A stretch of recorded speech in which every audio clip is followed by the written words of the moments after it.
Nanlaban daw kaya napatay sa buy-bust operation ang isang drug suspect sa Bulacan. Sa General Santos City naman, arestado ang isang drug suspect na anak ng konsehal.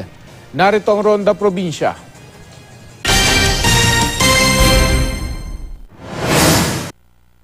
Tumangging magsalita ang drug suspect na si Mark June Bagonok na inaresto sa operasyon kontra droga sa General Santos City. Anak ang suspect ni Jensen City Councilor Elizabeth Bagonok. Nakuha sa kanya ang isang sachet ng hinihinalang droga at buy-bust money. Ayon sa pulisya, dati nang narehab ang suspect dahil sa pagkakasangkot sa iligal na droga, pero bumalik din daw ito sa pagtutulak. Wala pa rin pahayag ang kanyang ina. Sa Dumaguete City, Negros Oriental, 3 drug suspect din ang inaresto sa buy-bust operation. Ang target na si Mark Anthony Belen at mga parokyano umanong sina Guillermo Boriol at Virgil Darasin.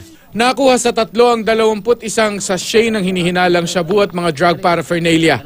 Tumangging magbigay ng pahayag ang 3 na mahaharap sa kasong paglabag sa Comprehensive Dangerous Drugs Act.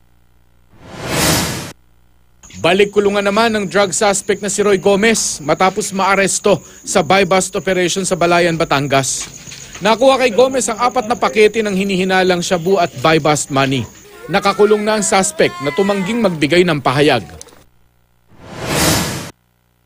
Sa operasyon naman sa Bukawi, Bulacan, napatay ang drug suspect na si Michael Concepcion. Sabi ng pulisya, nakatunog ang suspect na pulis ang kanyang katransaksyon, kaya bumunot ito ng barel at nakipagbarilan sa mga pulis. Dito na napatay ang suspect.